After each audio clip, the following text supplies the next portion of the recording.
On a tous déjà ressenti ça, n'est-ce pas? On tombe sur un investissement qui promet des rendements incroyables. L'excitation monte tout de suite, c'est humain. Mais juste après cette euphorie, il y a une question qu'on devrait toujours se poser. Et c'est cette question qui peut vraiment tout changer. Alors, allons-y. Ce fameux placement qui promet 15% par an. Est-ce que c'est l'affaire du siècle ou un piège bien ficelé qui est en train de se refermer? C'est exactement ce qu'on va décortiquer ensemble. Tout commence par là, en fait.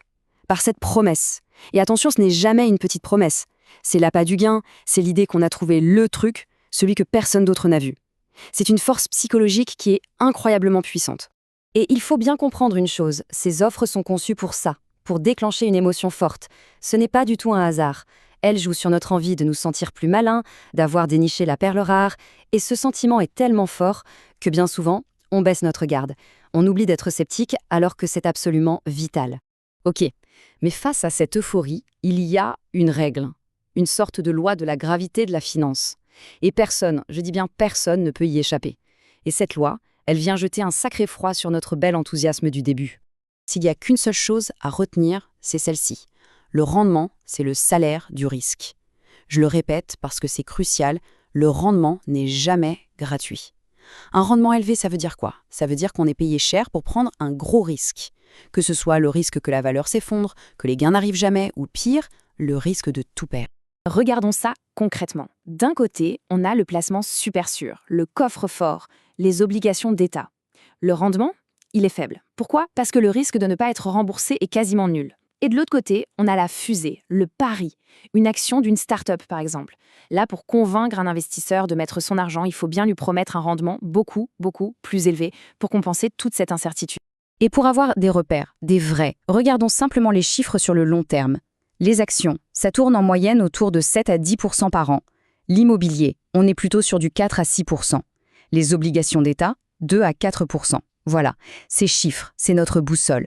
Tout ce qui sort de ça de façon spectaculaire, ce n'est pas une opportunité en or, non, c'est une anomalie.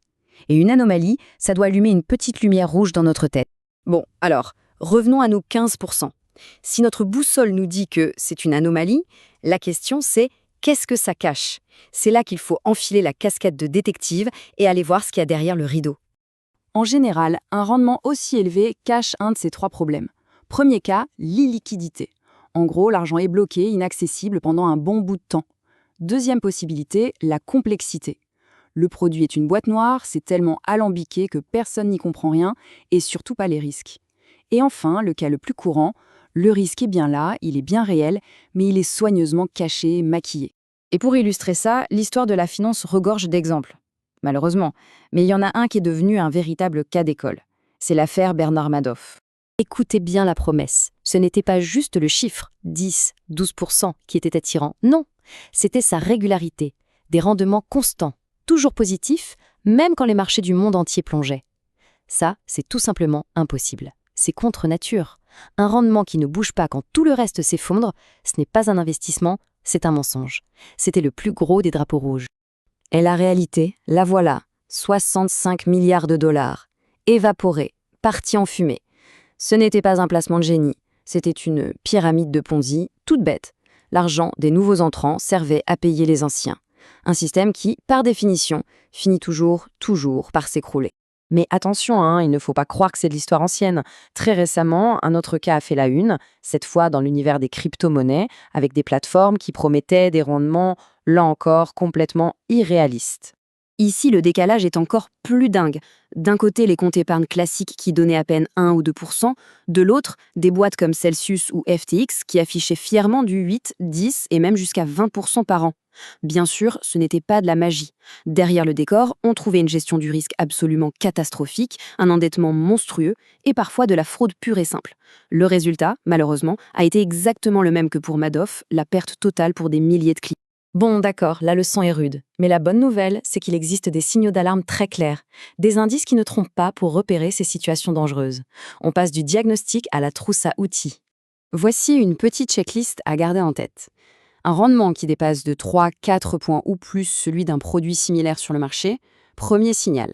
On promet des gains garantis ou stables. Grosse alerte rouge, les marchés par définition, ça bouge. On refuse d'expliquer simplement comment l'argent est gagné. il faut fuir.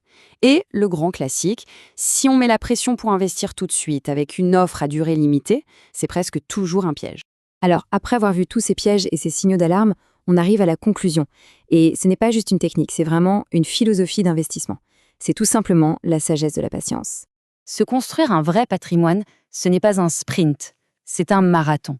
Ça se fait lentement, avec des rendements modestes mais réguliers et en diversifiant. C'est sûr que c'est beaucoup moins glamour qu'un placement miracle, mais c'est infiniment, infiniment plus sûr. Et on retrouve notre boussole. Mais regardez bien, il y a une colonne en plus, et c'est la plus importante.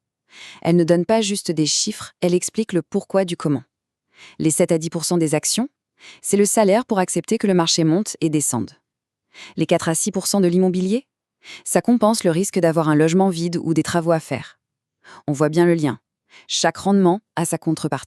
Du coup, pour conclure tout ça, la prochaine fois qu'on tombe sur une offre d'investissement, il faut changer de réflexe. Il faut oublier la première question qui vient à l'esprit, celle qui se focalise juste sur le chiffre. Voilà, la vraie question. Pas combien ça rapporte, mais ce rendement, il vient compenser quel risque exactement. Si la personne en face est incapable de répondre clairement à ça, si on ne sait pas d'où vient le risque, ou s'il est caché, alors la réponse est simple. Le plus grand risque, c'est d'y mettre son argent. C'est cette question toute simple qui est la meilleure protection pour son épargne.